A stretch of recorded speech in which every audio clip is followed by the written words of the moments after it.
దేవుడు ఈ విగ్రహాలను అస్సలు ఇష్టం లేదు, అది కోపం చూపిస్తుంది దేవుడికి. అయితే మన జీవితంలో ఒకసారి మనం పరీక్షించుకుని మన జీవితంలో ఏమైనా ఉన్నాయా అనేది పరీక్షించుకున్నాం. అది ఏదైనా కానీ, మన పార్ట్నరే కావచ్చు, మన పిల్లలే కావచ్చు, మన చదువే కావచ్చు, మన స్టేటసే కావచ్చు, మన ఆస్తి కావచ్చు, ఏదైనా కానీ మనం ఒకసారి పరీక్షించుకుని, లేకపోతే మనకి వరల్డ్ ప్లెజర్స్, లోకంలో సుఖాలు, ఫోనే కావచ్చు, ఏదైనా కావచ్చు, సుఖాలు, ఇవాటిలో ఏది దేవుడి స్థానం తీసుకుందో అది ఒకసారి పక్కన పెడతాం. దెన్ రెండోది, మనం కనుక రిపెంట్ అవ్వకపోతే, పశ్చాత్తాపం అవ్వకపోతే ఒక దినము మనము తీర్పుని కూర్చోవాలి. ఆయన దగ్గర ఎదుర్కొని కూర్చొని మనం జవాబు చెప్పాలి, దానికి శిక్ష పొందుతాం. మూడోది, దేవుడు ఒక్కడే మనకు సహాయకుడు, ఆయన ఒక్కడే రక్షకుడు. మనల్ని బంధకం నుంచి విడిపించిన ఆయన ఒక్కడే, ఇంకా వేరే ఎవ్వరూ లేరు. నాలుగోది, don't forget God and saviour. ఆయన ఏమేమి చేశాడో మర్చిపోవద్దు. మనము కృతజ్ఞత కలిగి ఉందాము, ఆయన మనల్ని తగ్గించుకుని ఆయన మీద ఆధారపడటమే నేర్చుకుందాం. మర్చిపోవద్దు ఆయన ఏం చేశాడు. ఐదోది, ఆయన మనకి రిడీమర్, మన విమోచకుడు.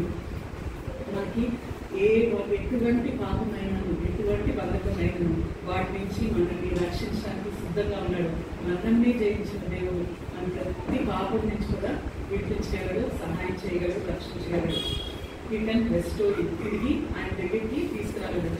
ఎవ్వరు కూడా అంత దూరం వెళ్ళిపోలేదండి దేవుడి నుంచి.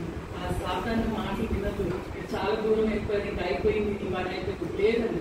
ఎంత దూరం వెళ్ళినా కూడా ఈ దినం దేవుడు మళ్ళా నేను పిలుస్తున్నాడు, నేను రక్షిస్తున్నాను, నేను చేయించుకుంటాను, నా దగ్గరికి రా అని మళ్ళీ పిలుస్తాను. So there is still time, come back to me. లాస్ట్గా మనం బుద్ధి కలిగి ఉందాము. తప్పు చేస్తున్నామా, శ్రమ అనుభవిస్తున్నామా, దాన్ని బట్టి అప్పుడు బుద్ధి తెచ్చుకున్నాం. ఎప్పుడో తప్పు చేస్తానని శ్రమ అనుభవిస్తున్నాం, ఆ తప్పు మానేసి మళ్ళీ తిరిగి దేవుడి దగ్గరికి ఉందాం. పోషకాంతం 4:6 మనకి ఏమిటి చదువుదాం క్లాసు.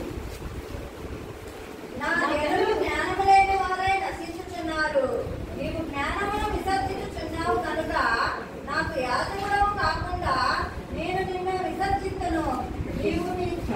ఇక్కడ మనం ఏం చూస్తామంటే fear of the Lord is the beginning of wisdom.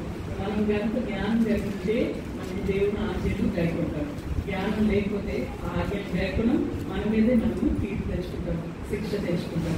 So జ్ఞానం కలిగి మనం నశించిపోయే వార్తలు మనం కాకుండా, మనం అందరం చాలా మందికి దేవుడు తెలియదు, కానీ మనం దేవుడు తెలిసి కూడా మనం తప్పు చేసి ఆ లాస్ట్లో మనము దేవుడు రాకట్లో మనకు ఆ లెక్కలో లేకపోతే మనకు చాలా బాధపడుతుంది.